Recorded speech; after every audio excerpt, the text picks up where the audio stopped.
Većina mladih ove 2 godine u lockdownu dale su im priliku da nauče dosta mnogih stvari.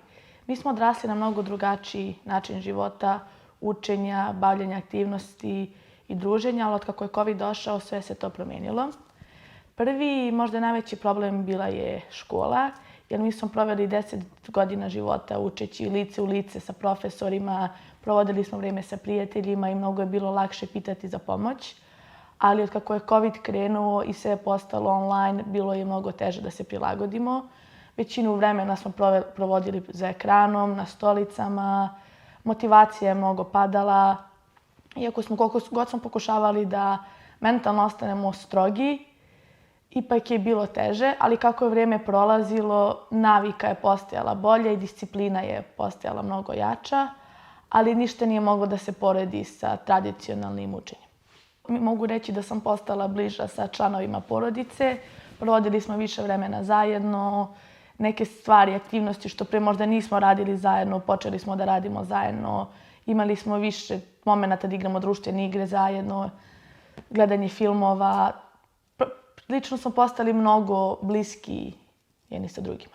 Za vrijeme viktorijskih lockdowns, kada je država naložila da bude ograničeno kretanje, bogosluženja nisu prekinuta, ali smo preko video bima, to je live stream, puštali da može narod da prati. Tu smo imali podršku države, gdje su preko sistema grantova dali nam mogućnost da sa video i audio priključenjem se bolje povežemo sa članovima naše zajednice.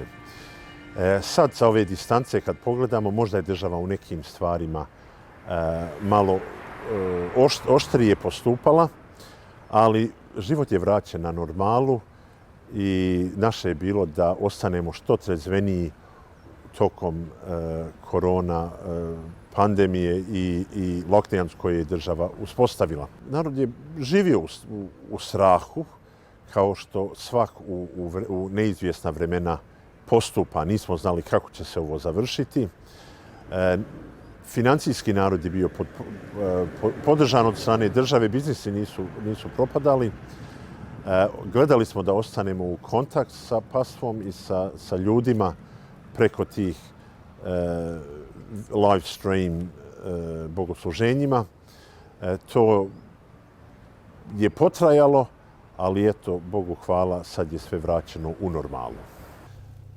Bilo je momenta kad država nam je pomagala i to nam je pomoglo u smislu da održimo naše radnike koji su bili u stalnom zaposlenju i da ih zadržimo da ne bi napustili Melbourne ili otišli negde drugde. Tako da smo nekako se provukli sa te strane da održimo ipak tu radnu snagu koje nam je pomoglo da opstanemo na neki način. Ali onda se desilo isto, ja sam imao jako veliki peh, da sam ja pokupio koronu, verovatno nekog gosta, i da je vrlo imala razorni efekat na moje zdravlje. Napala mi je pluća, dobio sam pneumoniju, kao neko zapaljenje pluća i bio sam u intenzivnoj nezi skoro 2 nedelje. Tako da osjetio sam na mojoj koži baš vrlo šta korona može u stvari da učini od tela. Napravila mi je haos u sistemu i mogu reći da sam jedva preživeo koliko je bila razorna. Evo, prošlo je 6 mjeseci, osjećam se bolje, biznis nam je opstao, znači radimo, oba dva restorana nam rade i nadam se boljitku i sve se osjećam bolje i bolje, tako da jednog dana to će nam biti samo neka gorka uspomena, ja se nadam.